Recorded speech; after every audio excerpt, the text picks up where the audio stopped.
boys and girls. Today we are going to finish our fun shape and line sculpture. So you will need some things that you started with last time. So if you have any construction paper left over that you used last time, you'll need these pieces. And if they're the same color as your shapes, good, but it's okay if they're not. If you don't have construction paper, you can also get a piece of sketchbook paper and you can color some long stripes like this, and you might need more than this, but you can at least use that if you don't have any construction paper so that you have different colors. You're also going to need scissors and glue and your imagination and your determination. Alright, so let's get started.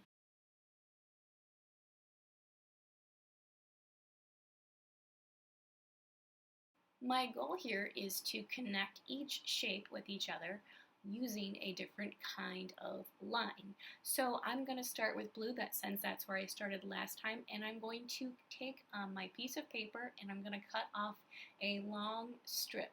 Now if you don't have a long one like this, you can cut off the short end and we might just need to glue a few together. So I'm going to cut off the long end and see if that is long enough for me. So let's go ahead and cut that off.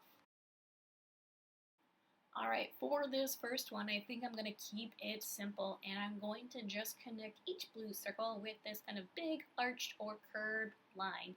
So what I'm going to do is put a little bit of glue on each end and make sure it's standing up nice and tall to create that sculpture effect, right? So it's not flat, it's going to stand up and be able to be seen in many different angles, just like this. If we were to look at it from a different point of view, we would see all of these cool angles and designs as we add more and more.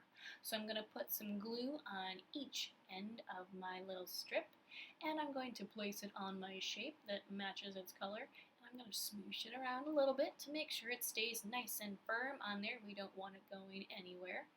I gotta flip this over, get the glue on the back side so it is on the right side here, and make sure that is standing up nice and tall.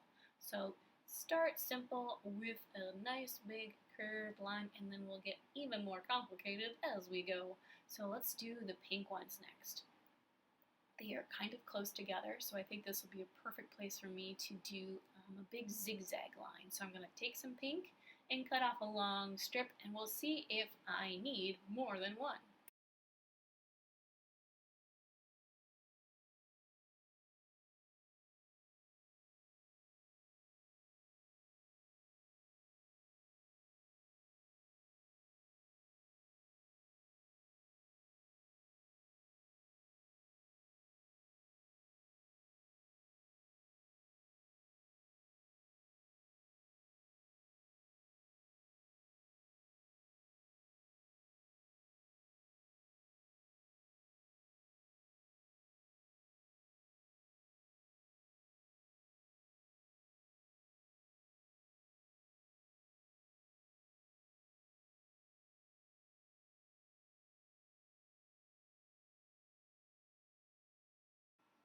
Now that I have two zigzag lines, I am going to glue them together at the end, so I have one big long zigzag line that I can make look more interesting when I glue it to my paper. So let's check this out. I'm going to try to do something interesting here with my zigzag. Now it's nice and long. I'm not gluing it down yet, I'm just playing around here. So I think it'll be fun and interesting if I can make it go in and out of my big blue line so that they kind of interact with each other. So if you would like to do that, you could do that, or you can do it your own way. So I'm putting glue on the ends here and smushing them down, making sure they stay nice and tight. And this, kind of the fun thing about this is that it can move around a little bit, right? As long as we get that to stay nice and tight, we can move the rest of it around, which is another fun thing that we can do. Now let's work on these triangles. Let's try something fun for the triangles that's different than our curved line and our zigzag line. I think what I'm going to try to do is make a loop-de-loop line or some spirals and connect them together to go all the way across the paper. So I'm going to cut maybe 3 strips off. We'll see if that's enough or if it's too much. And I'm going to take a marker. You can use anything that's kind of a cylinder like that, or pencil, and I'm going to wrap the end around the marker and kind of just keep wrapping and wrapping and keep it nice and tight and squeeze it as I go. And then as I get to the end and I release it, there we go, we got a nice spiral. So I'm going to make a few more of these and we'll see what we can do with them.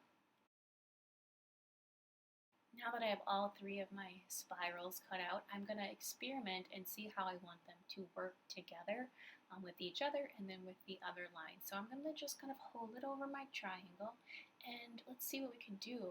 Ooh, this is kind of fun, having it wrap around the blue, and then maybe what I'll do is I will glue another one on top of that in the middle so it can still reach all the way across. So let's get this first one glued down, right? We'll just do one thing at a time.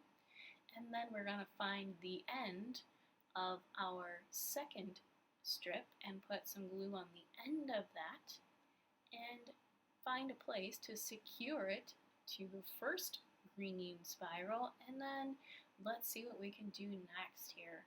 These are going to be really bouncy and fun. I'm going to put another dot of glue and attach it to the end of my second one, or in the middle, wherever you want.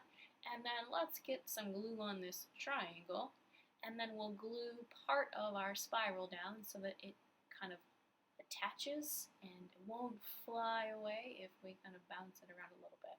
So this is looking pretty fun. It kind of looks like a cool roller coaster. Definitely something I would ride. Alright, we got one more left. And these are pretty close together, so I'm going to keep this one simple, kind of going back to the basics. So I think I'm just going to make one that kind of makes a big like zigzag or triangle, like a big slide. So I'm going to cut off a strip of long purple and see if that's enough, and if it's not enough, I can always make another one and glue them together. But let's just fold this in half and see first if this is what I want. Definitely fits, and I think that will work. So I will use just one piece, but if you want to use more, you can. I'm going to make a little foot on here so I have a place to glue it. So I'm just folding over the edge, needing a little foot so I have a place to put some glue so it will stand up.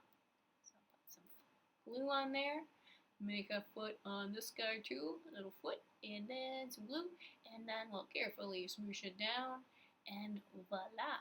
We are done. So let's take a look at this from another angle.